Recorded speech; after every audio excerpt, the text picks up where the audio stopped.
This is the M5 iPad Pro. It is ultra thin at just 5.1 millimeters. It has the insanely fast power of a MacBook Pro, and yet it is still an iPad with iPad limitations, so let's talk about it.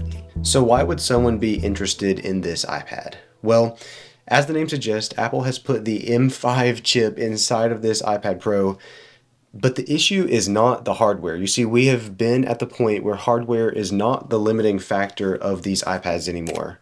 So what exactly is the limitation? Well, you guessed it, it is still software. It's still iPad OS. So don't get me wrong, the iPad is absolutely amazing, and to be specific, the model I have here is the 1 terabyte 13-inch version, and of course, I had to get the nano texture display. I also got the Magic Keyboard for the iPad as well, as in my opinion, they do just belong together. So before I do get into the issues of this iPad, we need to start by talking about this insane display, because this thing, it is incredible. So last year, if you remember, Apple unveiled this new technology called Tandem OLED. And essentially what it is just two OLED screens stacked on top of each other. And this enables, of course, to have this awesome OLED technology, but to also keep it very, very bright. So with that now in mind, this has to be the nicest screen I think I have ever seen in general. And to be honest, I actually much prefer it over the screen on the MacBook Pro, because you can literally enable reference mode on this display. And so that just means that Apple has made this big bright screen perfect for color correction. And really quickly, reference mode, if you don't know, is just a display setting that you can have your display calibrated to. And so when you're editing a lot of photos or videos, especially more expensive deals and such, you're going to want a screen that shows you exactly what the colors should look like. And so to be able to do that on an iPad, right? That's awesome right there. But there's also the issue of this iPad where it's hard to edit video on here. Now, if you use something like DaVinci Resolve, that's great, because DaVinci Resolve has an incredible app on this iPad. But if you're someone who edits in Final Cut Pro almost exclusively like I do, it's very hard to get that same workflow in this iPad, because the Final Cut Pro app they have in here is not the same as the Mac version. And so it becomes much more of an issue to edit video on this device. But of course, like I said, if you do edit a lot of video in DaVinci Resolve, although it's a little inconvenient to have to do the whole keyboard shortcut to get the rest of the edit tabs in DaVinci Resolve, you can still get it done. And if that's what you edit on primarily, it'll be really great on this device. I do want to cover photo editing for a moment, because that's something that I personally do quite often, and I'm assuming that if you're in the market for an iPad like this, you probably do something similar. So with the power in this iPad, of course, handled by the M5 chip, editing in Lightroom is a breeze. When you make an adjustment, it changes, of course, almost instantly, as you would expect, and so there is no problem there. But I've also tried editing some stuff in Photomator on the iPad and MacBook, and if you're coming from Lightroom, for example, there's a couple small differences. I can always make a video later on that if you would like to see that. But of course, since Apple owns Photomator, actually, if you didn't know,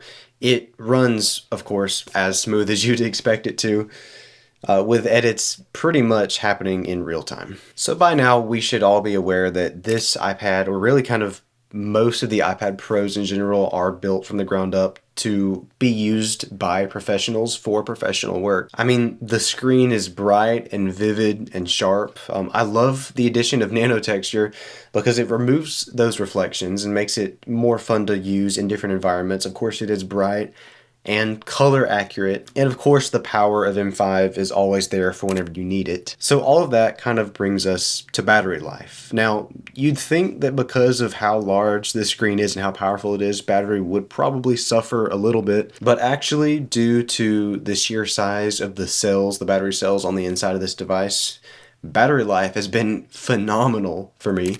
For example, just today I've used 33% and gotten 5 hours of screen time. And of course, flipping through some of the other days, you can tell that they have been just as phenomenal all around. But all right, we have got to talk about this amazing keyboard case that I bought for this iPad Pro. So I just want to start off by saying this thing costs $350. So it is not by any means a cheap keyboard case for your iPad, but for that price, you get a really nice keyboard and a MacBook, quality trackpad on here. And I would just like to mention that, of course, keep in mind, I'm coming from the M2 iPad Pro, and that device had the older style of Magic Keyboard. So for me, this thing is fresh, it's new, it's redesigned, it's aluminum, and so it's just all around much better in general. Now, I've never been a massive fan of mechanical keyboards because they tend to slow me down when it comes to that key travel speed. But I tell you, I have never loved a keyboard more than like Apple's first party keyboards, especially the Magic keyboard on this iPad itself. Because of that low travel distance, it's super easy to type.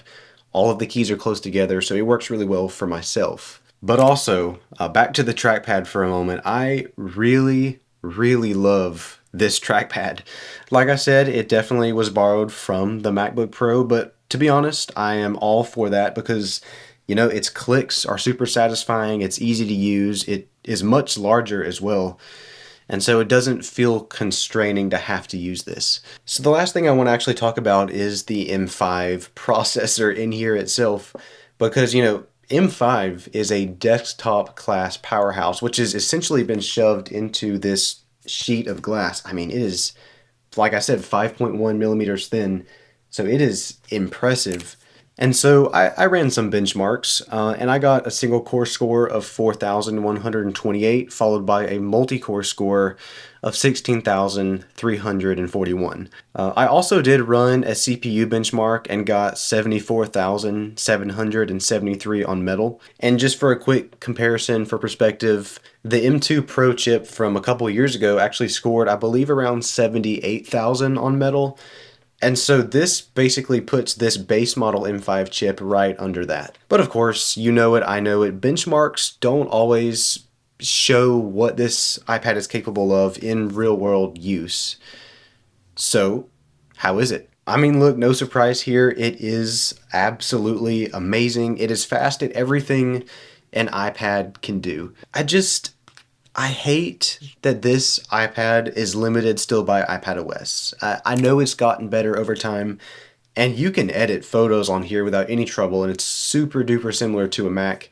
But when it comes to video editing, for example, like that for me in Final Cut is limiting, and I would love to see this iPad go farther in the near future, because right now, with everything that iPadOS allows it to do, this thing is overkill. So ultimately the question is, who is this M5 iPad Pro for?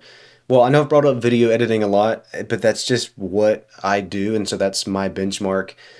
But yeah, if you edit in DaVinci, like I said, this is great. Premiere Pro, actually, not Premiere Pro, but Premiere came to the iPad, so you might want to check out that as well if you're used to Premiere and Adobe stuff for video editing. But sadly, of course, Final Cut Pro does not work on this thing as well as I would like. But if you're someone who edits a lot of photos, like I mentioned, of course, this iPad will crush that without any trouble, because both Lightroom and Photomator work flawlessly, but even then, still, the M5 iPad Pro can be overkill in a lot of cases. And if you're an artist or a student, I would say skip this iPad altogether. I would definitely go for the iPad Air for like 90% of those things, and even then, you might be totally fine with just a base model iPad. So yeah, ultimately, the M5 iPad Pro is a really great iPad. It'll handle everything that you throw at it, and of course, you pair it with this case. It works really well as a MacBook replacement on the go. But sadly, for a lot of things, the iPad just is not there yet. But that's been it. Hope you guys did enjoy this video, and if you did, please remember to like, subscribe, and hit the bell, as it helps me out a ton.